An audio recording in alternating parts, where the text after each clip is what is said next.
Thank you, Mr. Chairman, Ranking Member Brown, for having this hearing. I've been on this committee for nearly 10 years now.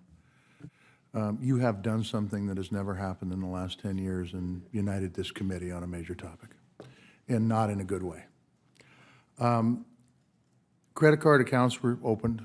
Folks didn't know about them. There were fees charged, potentially fines charged.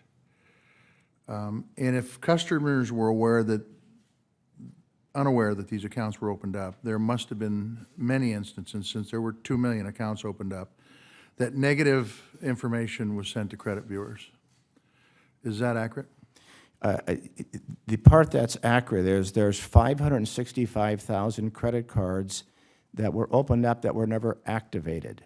About 400,000 of those have customer signatures on them, and 5.7% of, or less than 6% of those accounts that we opened during that time were not activated, which is a pretty standard industry because people might have them. We're going to go back to each one of those customers now and find out if that was a legitimate signature and an open, and if it's not, we'll make it right. Okay, but that's not what I asked. I'm I sorry. asked, was negative information turned into the credit bureaus because of these actions? You know, I don't know the algorithms of how credit bureaus, but I want to answer your question. I know that when a credit bureau is requested, it has an impact on your credit score. Well, this is a big deal. Yes, it is. And I'm telling you, it is a big deal.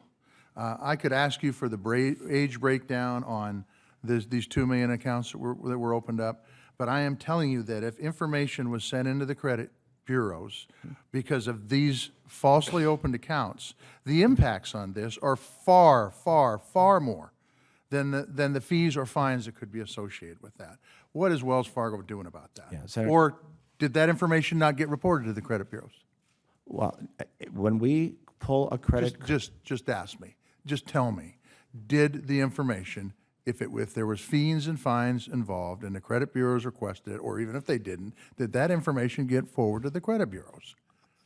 I'm trying, sir, I'm trying to work with you. But a yes or no works. Yes. We pull a credit bureau for each one of these cards. Okay. So what's Wells doing about fixing that problem? Yes. And be concise. Okay.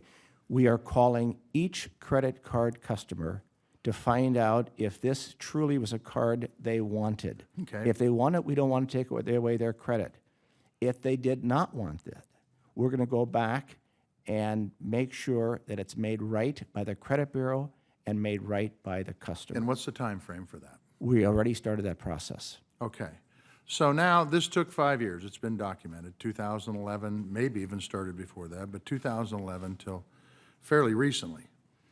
Now, if I had had a credit card issued in the first volley, and in the meantime, between 2011 and now, I decided to buy a house, and that information was reported to the credit bureau, it could make, you probably could know the figure, but maybe 0.5%, maybe more than that. And on a $500,000 mortgage, the difference between 3.5% and 4% is 50 grand over 30 years. What's being done about that?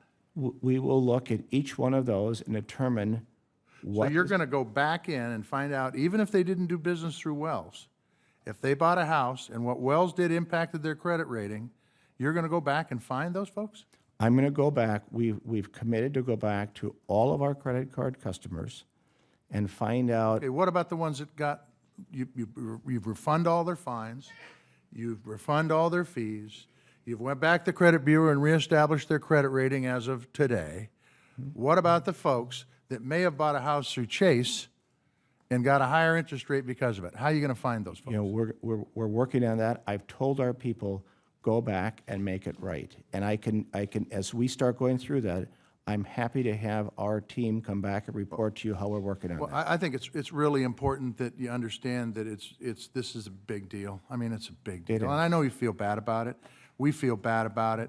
But the truth is there's real-world implications here on young families and old families that are going to be put into a poverty situation because of this, even though we think it's just a few $100 in fees. It's more than that, much more than that. So you found out in 2013, and I don't want to beat this horse anymore, but did you find out that they were actually setting up accounts with fraudulent signatures in 2013? You know, I learned that some of our team members were not doing the right thing, and they were opening accounts on customers, and then we truncated those. Because it would seem to me that if you guys knew about that, a simple edict would have been pretty helpful. Don't do this. If you do this, you're gone. And that's, we had even more than that. And what we should have done is get rid of our incentive program. The last thing this is just a statement, it's not. But I can tell you that you've said multiple times here that 5,300 people went, and that's basically 1% of your workforce. Every time you say that, you give ammunition to the folks who want to break up the big banks. 5,300 people or more people that live in most towns in Montana. 2 million people is twice the population of the entire state. This is a major screw-up that went on for far too long. I think you know that. But man, there's going to be a lot of work that has to be done to rectify this situation, if it ever can be rectified. Thank you, Mr. Chairman.